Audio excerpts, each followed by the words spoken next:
Here in this today we are doing revision of chapter wise, and we are basically preparing ourselves to appear for that CET entrance exam which is going to be taken by the boards. Okay, so let's move on that. Yes or no? So the chapter which we are starting is first chapter, which is chapter number 1, heredity and variation, which is chapter number 1 in science 2. See, we would be solving MCQs and simultaneously I would be explaining the concepts related that. जो भी उसके related concepts है, I would be explaining related that simultaneously. Okay. So अगर हम लोग देखेंगे first,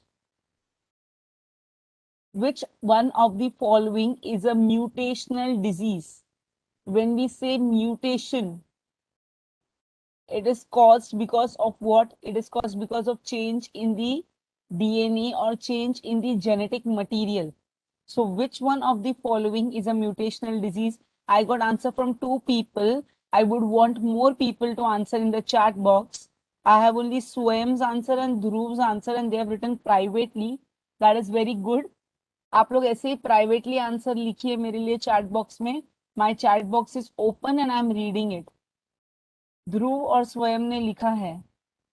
आप दोनों का आंसर बिल्कुल करेक्ट है. ध्रुव एंड स्वयं, very nice. Nishika answer is right. Nishika's answer is also right. Or okay, Lakshmi, everybody's answer is right. So I would be telling you the answer. The answer is D, which is sickle cell anemia. उसमें क्या होता है? RBC. RBC के ऊपर जो एक amino acid है ना, वो चेंज हो जाता है. अभी सेकेंड वाला, formation of new species of plants and animals is the effect of new species बन रहा है. It is an effect of what? Okay, Nishika has answered, Swayam has answered, Dhruv has answered, or Swayam. Okay, fine. The answer is correct. Whenever we say new species बन रहे हैं, new species बन रहे हैं, what is that called? It is called as evolution. Third वाला देखो, third वाला. It is the consumption, carbon consumption of plants and animals. जो कार्बन कंजम्पशन है ना किसका? प्लांट्स एंड एनिमल्स का. वो क्या होता है? Increases after the death. मुझे एक बात बताओ, एक बार उन लोग मर गए उसके बाद में, ये आंसर रॉन्ग है बहुत सारे लोग का, सोच के बोलो. It stops. ओके स्वयं, इट स्टॉप्स. एक जन ने तो राइट लिखा है. एक काम करो, वापस सोचो इसका आंसर. ओके, किस किस का आंसर राइट है मैं बताती हूँ. गौतम गुप्ता का आंसर राइट है. ध्रुव सिन्हा आपका राइट है. Dhruv, can you explain why carbon consumption of plants and animals increases after death? उसका रीजन क्या है? उसका रीजन, यस बोलिए. मैम क्वेश्चन रिपीट करो ना एक बार. Question number 3. हाँ, तो क्या मैं एक्सप्लेन करूँ? Carbon consumption of animals and plants increases after death. क्यों इंक्रीज होता है आफ्टर डेथ? वो इंक्रीज नहीं होता, स्टॉप हो जाता है. हाँ, तो आपने ये बी, अच्छा तो आपने भी बी लिखा है. तो कार्बन कंजम्पशन ना, एक बार प्लांट्स और एनिमल्स मर जाए तो क्या हो जाता है? जितना कार्बन उनकी बॉडी में है उतना कार्बन बॉडी में लॉक हो जाता है. मैं एक आंसर एक्सप्लेन कर रही थी, बोलने की बोल रही थी आपको एक्सप्लेन करूं. जितना भी कार्बन उनकी बॉडी में है उतना ही कार्बन रह के वो क्या हो जाता है? कार्बन कंजम्पशन स्टॉप हो जाता है. क्यों? उन लोग मर चुके हैं, अभी जितना उनकी बॉडी में है उतने पे वो लॉक हो जाता है. समझा आपको? यस और नो? Which one ये of the following is an example of anatomically similar organs? जब भी हम लोग बोलते हैं ना anatomically similar organs, इसका मीनिंग क्या है? जब भी हम लोग देख रहे थे होमोलोगस एंड एनालॉगस, ये कॉन्सेप्ट एक बार देखिए. क्या एक बार ये कॉन्सेप्ट एक बार शॉर्ट में रिवाइज करें? होमोलोगस एनालॉगस के याद है सबको? रिवाइज करें शॉर्ट में. सी, एनाटॉमिकली सिमिलर ऑर्गन्स, इनका मतलब क्या आएगा? Those are going to be homologous organs. Homologous organs जिसमें हम लोग क्या बोलेंगे? There is difference in the function but there is similarity in the structure. मतलब सिमिलैरिटी किसमें रहेगा? In the structure but difference in the function. Homologous organs. Arrangement of the bones are going to be the same. तो यहाँ पे कौन सा है? Okay, people are writing of what? Okay, Nishika आपका आंसर राइट है, स्वयं आपका आंसर राइट है। Anybody else wants to write? Only two people have written, Nishika and Swayam. Dhruv आपका भी आंसर राइट है। ध्रुव आप या स्वयं कोई भी बोलो, आपने बी वाला ऑप्शन क्यों नहीं बोला? Flipper of a dolphin and patagium of the bat, ऐसा क्यों नहीं बोला है? वो आंसर क्यों नहीं सिलेक्ट किया? फ्लिपर ऑफ वेल अलग है, वो फ्लिपर ऑफ वेल था। ये फ्लिपर ऑफ अ डॉल्फिन है, करेक्ट? दैट इज अ हाँ, mammal, this is not a mammal. Human hand and elephants four leg, फर्क है। अगर ह्यूमन का भी फोर लेग बोलते हैं, एलिफेंट का फोर लेग अलग है। Flipper of a whale and patagium of eagle बोला है, पैटाग्राम किसका आएगा? Of bat. Okay, fifth one, it seems that, अभी हम लोग फिफ्थ वाला देख रहे हैं, just a second, we are seeing the fifth one. In the fifth one we have got, it seems that invertebrates have been slowly originated from vertebrates। जो invertebrates है ना, वो किससे ओरिजिनेट हुए हैं? बोला है from vertebrates। Is it true और false? invertebrates have been slowly originated from vertebrates। okay, everybody's answer is correct, सबका आंसर राइट है। why? it is because the answer is false। उल्टा बोला होता है vertebrates have been evolved from invertebrates, then अगर उल्टा बोला होता तो ट्रू। तो ट्रू हो जाता। क्वेश्चन ध्यान से सुनो, इनवर्टिब्रेट्स वर्टिब्रेट्स से नहीं आए, yes vertebrates have come from invertebrates. इसका उल्टा बोला होता तो वो ट्रू होता। वो आपको एक चीज याद रखनी है, ठीक है? अगर आप लोग इसके बारे में याद करोगे तो what does this explain? This is about palaeontological evidence, जिसमें हमने देखा था क्या देखा था? जो बॉटम बॉटम मोस्ट लेयर था ना, किसका था? It was of invertebrates। above them were the layer of pisces fishes, और उसके ऊपर कौन था? amphibians, then reptiles, then aves and then mammals। मतलब सबसे डीपेस्ट लेयर में कौन था? सबसे डीपेस्ट लेयर में इनवर्टिब्रेट्स, और सबसे ऊपर वाले लेयर में कौन था? मैमल्स। तो इससे क्या समझ में आया हम लोग को? ये इनका ऑर्डर ऑफ एवोल्यूशन था। This is the order in which these organisms were formed. Clear है? यस और no? Fine. now we'll move to Swayam, can you please repeat this order जो मैंने अभी बताया आपको? Yes ma'am. ये ऑर्डर रिपीट कर सकोगे? यस, इन्वर्टिब्रेट से एम्फीबियंस मतलब इवोल्यूट हुए, एम्फीबियन से रेप्टाइल्स हुए, रेप्टाइल से फिर एव्स हुए, फिर एव्स से मैमल्स हुए। Very good. सो अभी हम लोग देखने वाले हैं sixth one, remnants and impression of such organisms has remain preserved underground. ये स्लाइड शेयर बंद हो गया, 2 मिनट दीजिए, वापस मैं स्टार्ट कर रही हूँ। ओके, अभी क्या हुआ था? सबसे पहले आप ये बात सुनो मेरी, मैं ये बोल रही थी large number of plants and animals जो थे ना, वो बरी हो गए थे due to natural disaster like floods और वोल्केनिक इरप्शंस और कोई भी और डिजास्टर की वजह से। सो जब भी उनके रेमिनेंट्स एंड इम्प्रेशंस जो प्रिजर्व रहे हुए थे underground, what are they called as? They are called as fossils. See we are here to discuss the topic also, we are not only here to answer the MCQs, right ना ध्रुव? आप बोल रहे हो कि इतना फटाफट आंसर्स नहीं बता रहे हैं। Okay, Swayam you are right, Lakshmi you are right, Dhruv you are right. अभी ये जो फॉसिल्स रहते हैं ना जमीन के नीचे, इसका स्टडी करने को क्या बोला जाता है? Anybody? Lakshmi, when we are studying these fossils, what it is called as? Paleontological. It is called as paleontology। and when we are studying manuscript, तो उसको क्या बोलते हैं? जल्दी सोच के कोई तो बोलो। when we are studying fossils, that is called as paleontology, but when we are studying manuscript, उसको क्या बोलते हैं? आमन date. Manuscriptology. Sorry, manuscriptology. No no no no no no no no no no no. Carbon dating.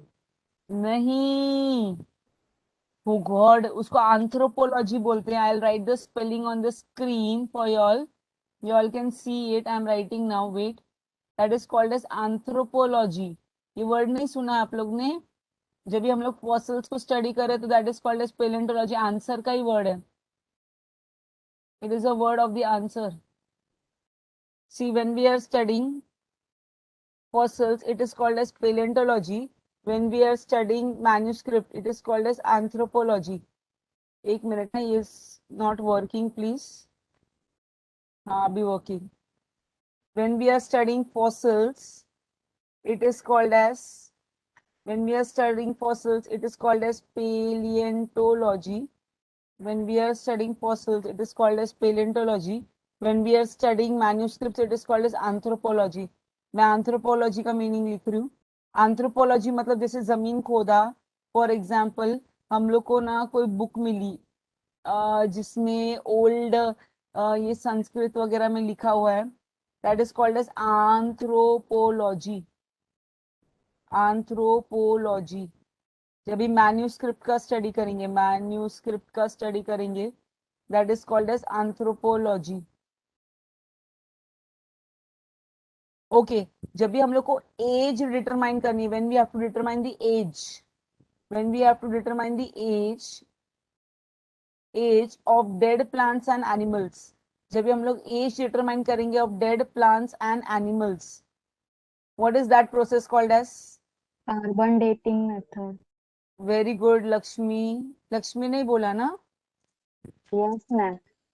That is called as carbon dating. क्या बोलते हैं उसको? Carbon dating.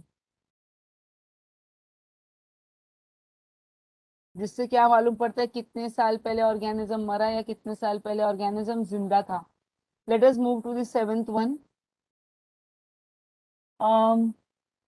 जब ये फॉसिल्स का स्टडी किया तो we came to know about one more concept.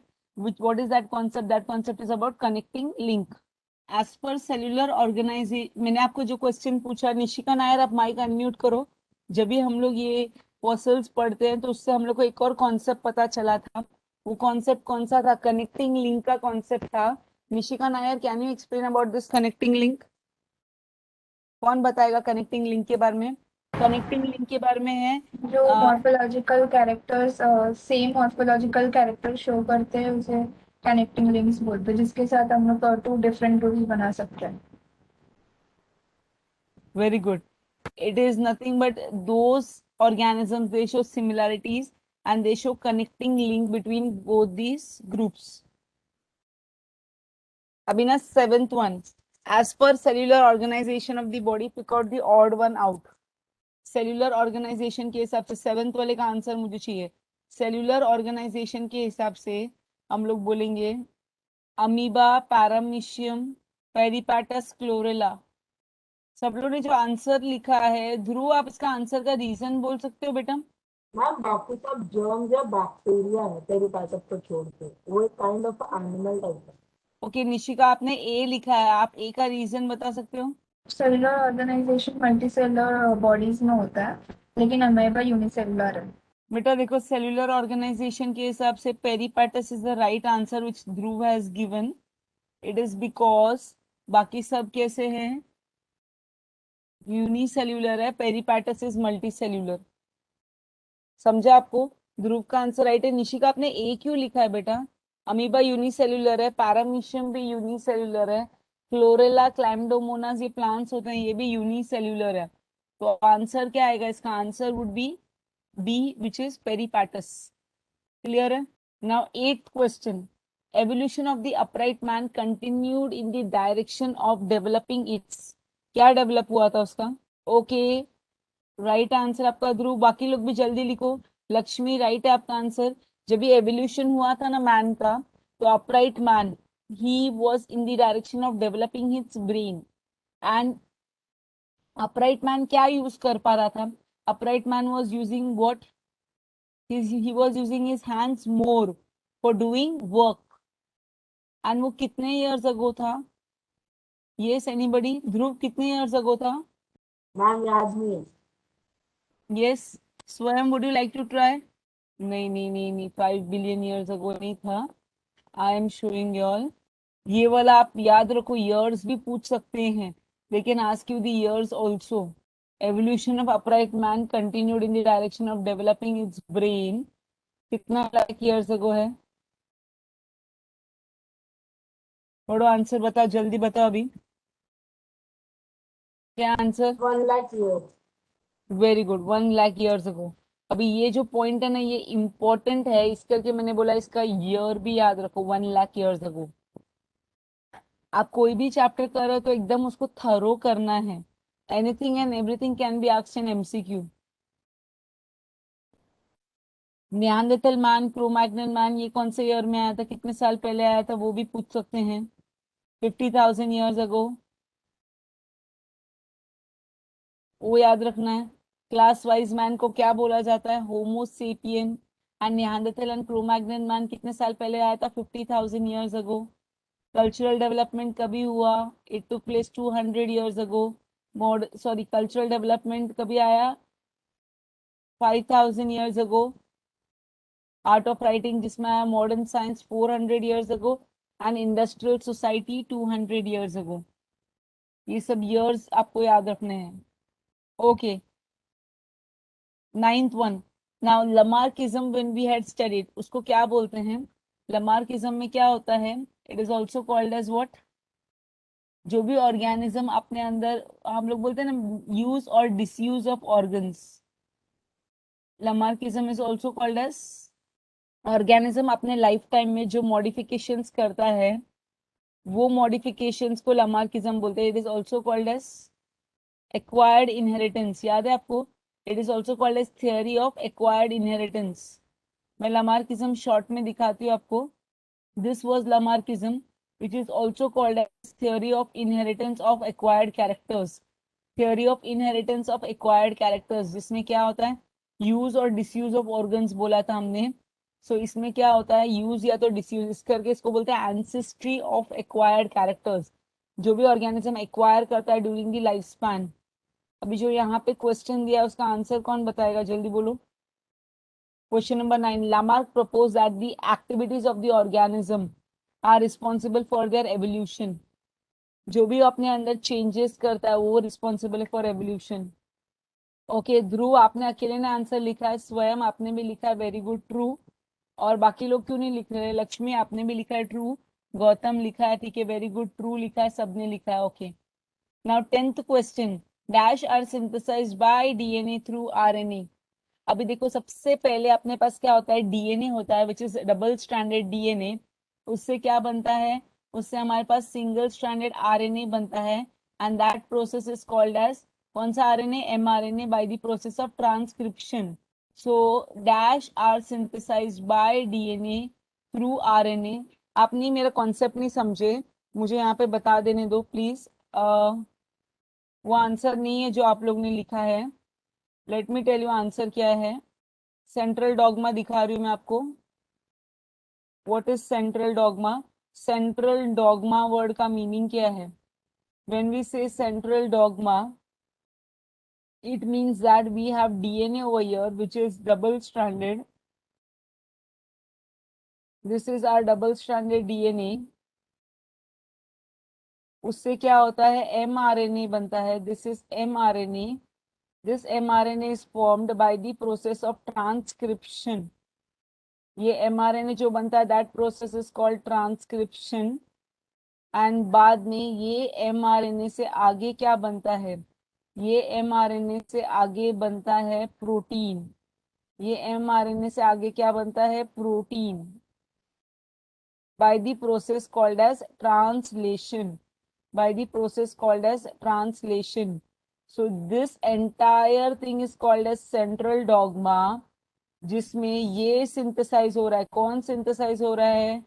What is getting synthesised? Mic unmute करके बोलो, क्या बना है ये मेन? ये क्या बना है? Protein is Protein. Synthesised by DNA. Protein is synthesised by DNA through RNA. समझा है? यस और नो? यस और नो, समझा है ना? ठीक है, now will move to the next. So इसका आंसर क्या आएगा? 10th वाले का आंसर सी आएगा, सी। Now we have the 11th one. Which part vestigial in human is useful and fully functional in ruminants? Vestigial organs के बारे में बोलते तो what are vestigial organs? They are non-functional organs of the body. That is why they are called as vestigial. So कुछ organs अपने body में vestigial है, which are functional in other organisms. दूसरे organisms में वो कैसे रहते हैं? They are functional. जैसे अभी रूमिनेंट्स बोलेंगे तो रूमिनेंट मतलब कौन होता है? कैटल, गाय भैंस. उनमें क्या आंसर आएगा? Okay, I can see people writing. 2 लोगों ने लिखा, 3 लोगों ने लिखा. Very good. स्वयं आपका आंसर राइट है. ध्रुव, निशिका आपका आंसर राइट है. So the answer for this is this one, A, which is appendix. The answer for this is A, appendix. Appendix is the correct answer. So बाकी सब देखेंगे आप. Ear muscles देखोगे तो they are functional in dogs. Ear pinna. Coccyx tail bone is functional किसमें है? जल्दी answer बताओ. monkey, very good. Monkey. With which they swing their tails कहाँ पे? On the trees. Proteins are complex chain of. Proteins किसके complex chain है? Proteins are complex chain of what? अगर हम लोग बोलेंगे proteins are complex chain of, आप ध्रुव, लक्ष्मी, आपने ये नेक्स्ट वाले का आंसर लिखा है. ओके, अभी लिखा ध्रुव ने. Very good. ध्रुव, स्वयं, आप दोनों का आंसर राइट है. 2 लोगों ने लिखा है. लक्ष्मी, आपका आंसर भी राइट है. तो खाली 2-3 लोग ही है क्या इसमें क्लास में अभी? क्या? No, we have 13 people. तो व्हाट इज द इशू? बाकी लोग क्यों नहीं लिख रहे हैं? भूमि बेटा, आप ट्राई क्यों नहीं कर रहे हो? Bhumi, can you hear me? Bhumi. Divesh Karande, can you hear me? Shruti, can you hear me?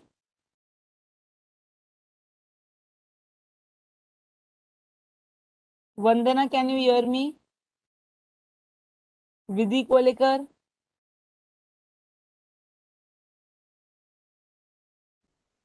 Okay, proteins are complex chain of amino acids. Amino acids join होके क्या बनता है? प्रोटीन. जैसे अगर हम लोग देखेंगे, अगर हम लोग बोलेंगे ग्लूकोज ज्वाइन होके कार्बोहाइड्रेट्स बनता है, वैसे अमीनो एसिड्स ज्वाइन होके क्या बनते हैं? Protein. According to Lamarck, the living organism can transfer the characters which has acquired to the next generation. This is called as, मैंने ये बताया था, अभी जस्ट बताया था मैंने. To the next generation, this is called as what? Let me see क्या लिख रहा हूँ.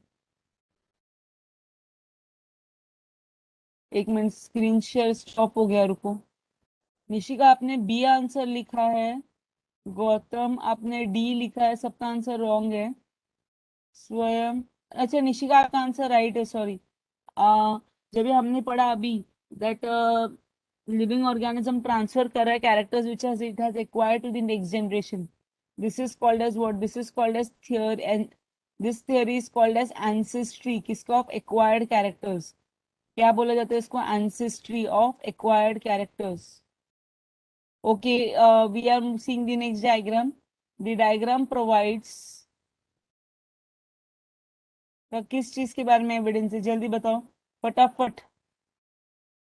It is what? ध्रुव, आपने इसका आंसर लिखा अभी वाले का. ओके, स्वयं राइट है आपका आंसर.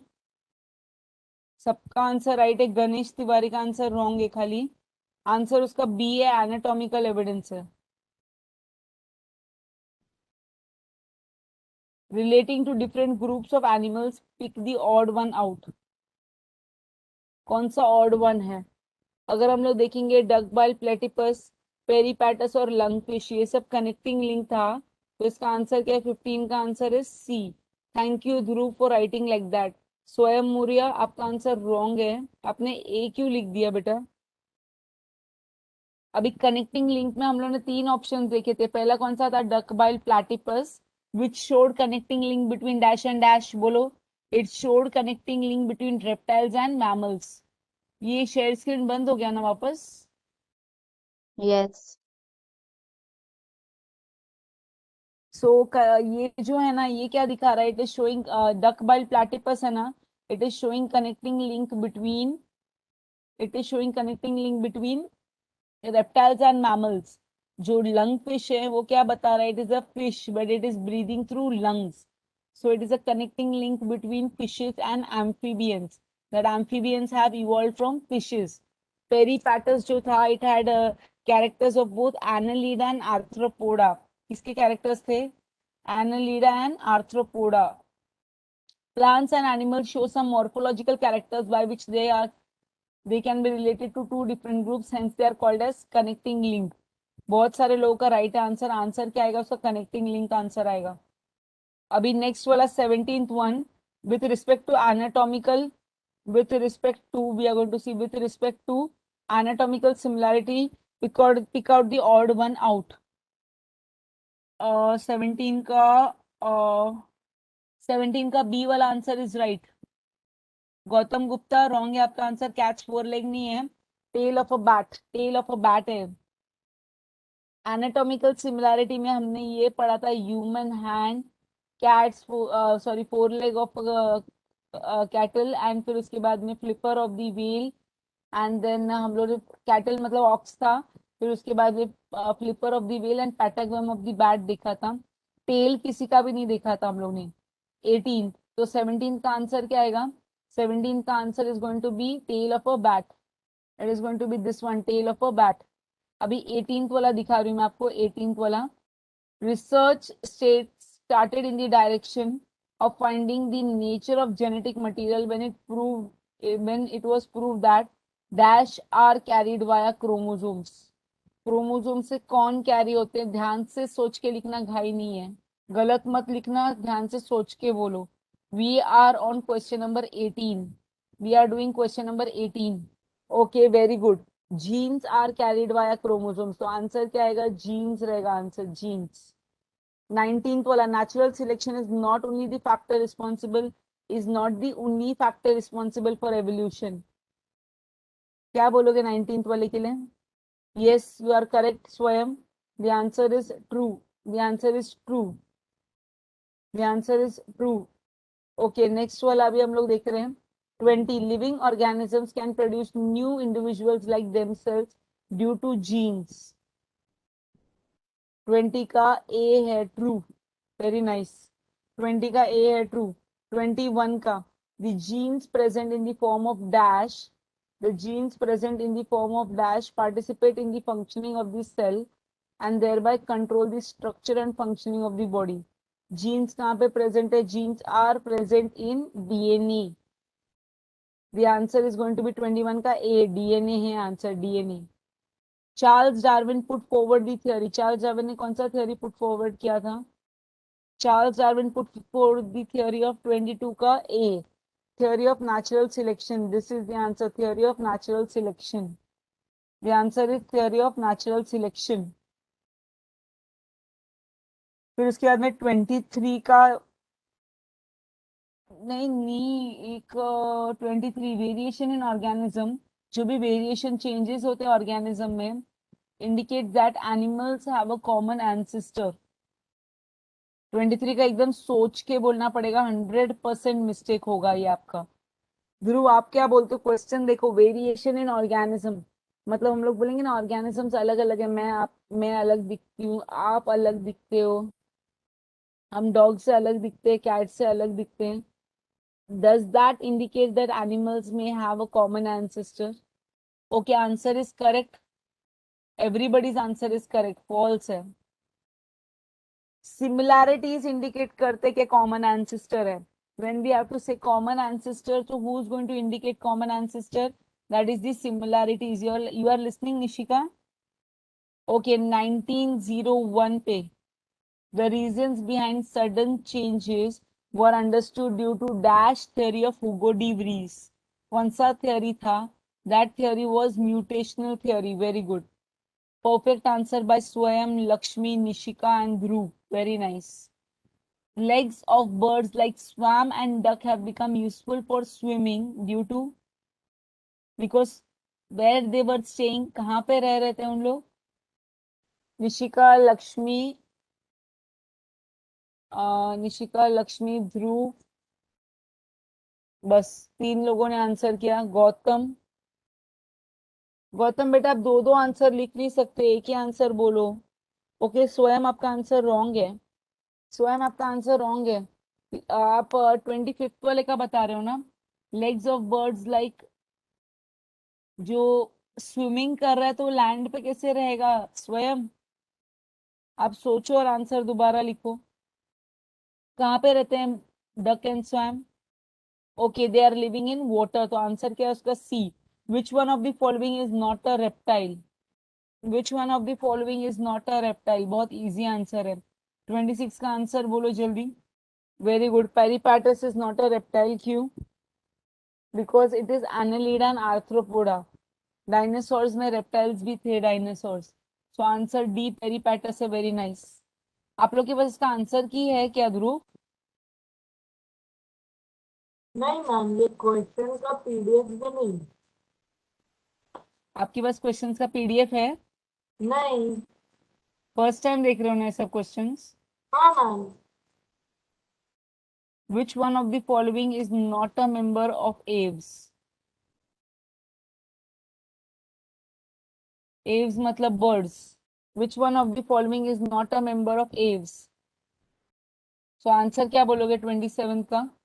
Aves मतलब birds. Drongo is a bird. Flamingo is also a bird. Vulture is obviously a bird. Then कौन आंसर रहेगा? Okay, the answer is Nishika, आपने बी क्यों बोला? Vulture is a bird. Okay, answer is D, flying lizard. Flying lizard. Which process is shown in the figure? कौन सा process दिख रहा है फिगर में? वहां पे लिखा भी आंसर। ओके, गणेश आपने इसका बोला है, 28 का बोला आंसर। ओके, सबने बराबर लिखा है। Dhruv, Nishika, Lakshmi, Ganesh Tiwari. Very good, the answer is C, transcription. 29th, which organs are useless to humans are useful in monkeys? Monkeys में कौन सा यूजफुल है? ह्यूमंस में यूजफुल है बट स्वयं कॉकेक्स क्यों बोल रहे हैं हम लोग? Why is we are saying coccyx? Nishika आपका आंसर वापस रॉन्ग हो गया। Muscles of the ear pinna मैंने बताया था डॉग्स के लिए यूज होता है। It is for dogs. They raise their ear to see which sound it is. किसका साउंड है? मैम, हाँ, आपने थोड़े एक दो क्वेश्चन पहले बोला था कि कॉर्टेक्स मंकी यूज करके मतलब ट्री पे चढ़ने हो सकते एक थे। मिनट, मैं सब ना सबके वेस्टिजियल ऑर्गन्स और फंक्शंस बताती हूँ। समझा मुझे ध्रुव मैंने क्या बोला? सुनो फर्स्ट, मंकीज के पास टेल है, और फॉर लॉन्ग टेल होता है, लॉन्ग प्रीहेंसाइल टेल। तो उनमें वो कॉकेज जो टेल बोन होता है ना, वो फंक्शनल होता है because they have to swing their entire body on the tail. वो टेल के ऊपर वजन रख के उनको पूरा बॉडी स्विंग करना होता है। सो किसमें यूजफुल है coccyx? It is in monkeys. जो muscles of the ear pinna है वो ज्यादा फंक्शनल डॉग्स में होता है। मैम पर टेक्स्ट बुक में यही है, मसल्स ऑफ ईयर करना मंकी के लिए। ओके, ये दिया हुआ है, हाँ। कॉकेक्स नहीं दिया हुआ है। ठीक है। नहीं सो मैम, कॉर्टेक्स नहीं दिया। एक मिनट, यहाँ पे ही है हमारे पास पीडीएफ, चेक करते हैं। जो इसमें आंसर रहेगा वही हम लोग फॉलो करेंगे। यहाँ पे टेक्स्ट बुक का ही है मेरे पास आंसर। एक्चुअल में इसमें ए बी यहाँ पे लिखा है, सी डी ऐसा लिखा है, तो it is making a big confusion. A के बाद बी इधर होता है, सी डी ऐसे होता है ना। Muscles of the ear pinna. Nishika आप राइट हो आंसर, ऋषिका आपका राइट है आंसर। लक्ष्मी आपका आंसर रॉन्ग है। गौतम आपका आंसर राइट है। स्वयं आपका, अरे आपने कितने लोगों ने सी लिखा है? जस्ट अ सेकेंड, कौन सा नंबर क्वेश्चन है हमारा? We are nine doing 29th। तो coccyx is wrong, Swayam and Dhruv. हम लोग यहाँ पे ये वाला स्लाइड देखो एक बार। According to textbook we are going to go, और ये जो स्लाइड्स है ऑब्वियसली टेक्स्ट बुक के साथ है। तो क्या दिख रहा है सेकेंड पॉइंट में? Muscles of the ear pinna are useless to humans are useful in monkeys for movement of the ear pinna। तो आंसर क्या लिखोगे अभी ध्रुव, फाइनल? निशिका आपका राइट था, गौतम आपका भी राइट था, लक्ष्मी आपका रॉन्ग था। आप लोग क्या करोगे? मंकीज के लिए पूछा है तो क्या लिखोगे? Muscles of your pen. Okay, so answer is B for Bombay. 30 wala, the theory of natural selection by Darwin preaches the survival of the smartest organism. Obviously, this theory, smartest organism नहीं बोला था उसने, क्या बोला था? It preaches the survival of the fittest organism. Those organisms are fit, they can survive, and those who are not fit will die. So answer is what? 30 का A answer है। 31 का theory of inheritance of acquired characters is also called as, 31 का theory of inheritance of acquired characters is also called as Lamarckism. Very good. Answer is C. 32 का tRNA has dash having complementary sequence to the codon on mRNA, तो उसके पास anti codon रहता है। जैसे अगर हम लोग बोलेंगे mRNA पे AUG है तो उसका एंटी कोडॉन क्या होगा? मैं क्या बोल रही हूँ, मैं यहाँ पे लिख के दिखाती हूँ आपको। अगर हम लोग बोलेंगे mRNA पे ना AUG है, if on the mRNA there is AUG,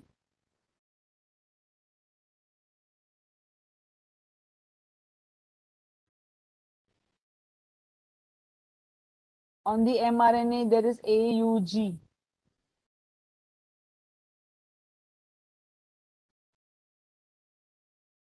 so उसका कॉम्प्लीमेंट्री क्या आएगा बताओ? एंटीकोडॉन क्या आएगा? ए को कॉम्प्लीमेंट्री कौन होता है? यू। यू को कॉम्प्लीमेंट्री कौन होता है? ए। और इसका क्या आएगा? जी को कॉम्प्लीमेंट्री कौन आएगा? सी। सो क्या आएगा? यूएसी। सुन रहे हैं सब लोग?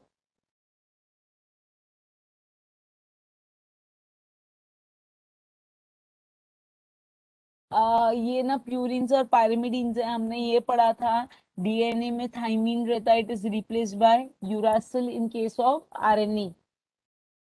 The thymine of DNA, which is the nitrogen base, is replaced by uracil in case of RNA.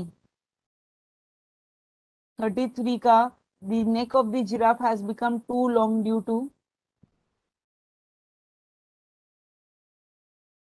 33 का आंसर A राइट लिखा है सबने, 33 का answer is A is right. 34 dash is the unit of DNA chain. DNA chain का unit कौन है? तो answer is going to be B, nucleotides. Nucleotides join होके क्या बनता है? Nucleic acid. जैसे अमीनो एसिड ज्वाइन होके क्या बनता है? Protein. Ramapithecus ape was found from East Africa. सोचो ध्यान से और फिर बोलो। Ramapithecus ape was found from East Africa. So answer क्या आएगा इसका? ट्रू है, true. 36 the biodiversity that is known today has been formed from very simple organism due to dash, due to evolution from simple, very simple dash organism. yes 36 का try करो answer. ध्रुव आपका answer wrong है 36 का। Simple बोलेंगे तो क्या आना चाहिए ध्रुव? स्वयं आपका आंसर राइट है, ध्रुव आपका आंसर रॉन्ग है। जो अपने पास आज डाइवर्सिटी है ना, वो कहाँ से आया हुआ? It has form from very simple unicellular organism. वो सब यूनिसेल्युलर ऑर्गेनिज्म से कॉम्प्लेक्स और मल्टीसेल्युलर ऑर्गेनिज्म फॉर्म हुए हैं। ज्योग्राफिकल और reproductive dash also leads to speciation. जैसे हम लोग ने पढ़ा था कैमल डेजर्ट में रहता है, पोलार बेर इन द पोलार रीजन्स, फिर उसके बाद में the lion lives in the jungle. तो 37 का आंसर क्या है? सी है, which is called as isolation. 38 का evolution is a very slow going process through which development of the organism is achieved. So answer is A, which is true. 39 का in accordance with human organs pick out the odd man out. 39th वाले का pick out the odd man out. So answer is 39th वाले का B for bones. Option B है and B for bones. Carbon dating method, 40 number question. Carbon dating method is used in, carbon dating method is used in A, क्या आएगा? Palaeontology and anthropology. Nishika Nayar आपका wrong हो गया है। Carbon dating दोनों में भी यूज किया जाता है, पेलेंटोलॉजी में भी एंड एंथ्रोपोलॉजी में भी, to determine the age of the fossils. 41 number question. Dash developed in such a way that apes started to stand in erect posture in grassland. क्या डेवलप होगा? We are on question number 41. क्या develop होगा तो start होंगे in erect posture? Okay, very nice. बहुत सारे लोगों ने लंबार बोन्स लिखा, which is right. Lakshmi, lumbar bones आएगा. Lumbar means what is that? Lumbar bones means जिससे उन लोग स्टैंड हो सकेंगे right erect. Darwin had published a book. वो जो बुक का नाम था उसका नाम क्या था? Darwin had published a book जिसका नाम क्या था? जिसका नाम था origin of species. Origin of species. 43 number question. Now 44 number question. Which one of the following is a unicellular organism? 43 start करो जल्दी जल्दी. 43 बताओ यूनिसेल्युलर कौन है? All of the above. 43 का आंसर क्या आएगा? All of the above. 44 का आंसर? 44 का answer dash is non radio active. जल्दी जल्दी बोलो. 44 का answer is a, carbon 12. Very good. 45 का answer? Carbon consumption of plants and animals stops after their death. तो 45 का ए आएगा true. 46 generic name of human today is homo sapien. स्वयं होमो sapien. होमो होमो होमो है क्या? हुमू है? हुमू हुमू सेपियन बोला है. तो आंसर क्या आएगा? 46 का आंसर क्या आएगा ध्रुव? ओके लक्ष्मी आपका राइट है. ध्रुव आपका राइट है. 47 dash man can be considered as the example of first class wise man. Answer is Neanderthal man. Very good, Neanderthal man. 48 which the part in the following figure gives the vestigial organ known as what? This vestigial organ is known as vermiform appendix because it is present at the junction of small intestine and large intestine. Small intestine खत्म होता है, large intestine start होता है, वहां पे उनके junction पे क्या प्रेजेंट है? Vermiform appendix. 49th one. mRNA is produced as per the sequence of nucleotides on DNA. So answer is true. mRNA का ट्रांसक्रिप्शन कहाँ से होता है? It is made from. तो आंसर इज व्हाट? 49 का is A.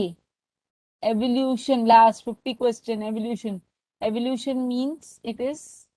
So answer is evolution means gradual development. Evolution means what? It is gradual development. Okay, everybody, this was just an example of how the CET questions would be. I would really tell each and everybody, people who are listening can raise their hands. Let me see how many people are listening. Dhruv, hand raise होता है इसमें? हाँ ma'am. How many people are listening? First raise your hands. विधि को लेकर गणेश तिवारी हाथ तो raise करो अगर सुन रहे हो तो. Lakshmi, you are not listening, raise your hand. नहीं हो रहा है. अच्छा अच्छा, नहीं हो रहा है तो ठीक है. How many people are listening? Swayam और लिसनिंग. विधि, विधि को लेकर you are listening? Yes ma'am, I am listening but पता नहीं रेज हैंड कैसे करना है. कोई बात नहीं, कोई बात नहीं. मेरे पास पोटियो नहीं है. क्या लिखा है? मुझे हो नहीं गया आता. मैम, वो गलत टाइप हो गया. Okay, okay, listen, no problems. This shows that everybody is listening. आप एक बात सुनो, this was just an example how the questions would be coming for your CET entrance exam. But I would really suggest please join test series on Study Live app. The test series is almost of a negligible amount, which is just 99 rupees, but you would be getting a quite good exposure. बहुत अच्छा आपको MCQs का exposure मिलेगा, quiz type खेलने मिलेगा. ऐसा जैसे मैंने सॉल्व किया वैसा नहीं होगा, बहुत इंटरेस्टिंग वे में गेम फॉर्म में होगा. एंड आपको पता चलेगा कौन से आपके राइट है कौन से रॉन्ग है, वो भी आपको पता चलेगा.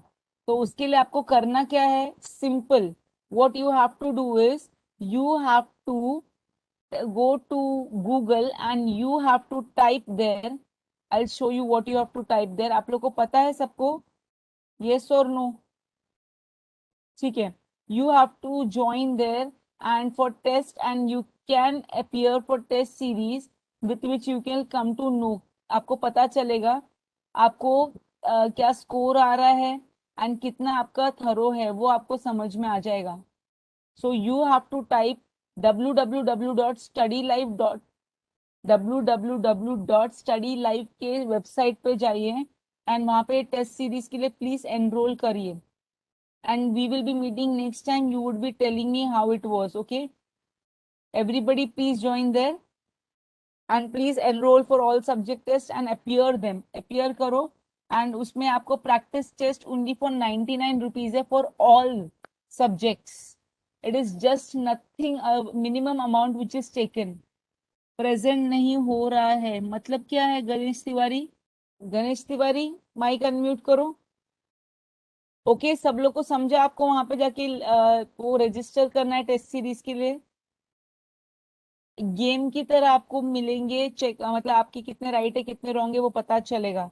समझा ध्रुव? स्वयं हाँ समझा हाँ आपको? निशिका? yes. ओके चलो everybody please enrol. I would be seeing कितने लोगों ने किया है. चलो and we would be meeting next time with a new chapter. आपके जो भी डाउट्स रहेंगे regarding this chapter most welcome. Please collect all your doubts and all your like जो भी कॉन्सेप्ट आपको नहीं आता होगा या भूल गए होंगे, you are most welcome to discuss in this one-on-one session, which is mine is every Wednesday from 5 to 6. So we will meet next time. Okay, bye all.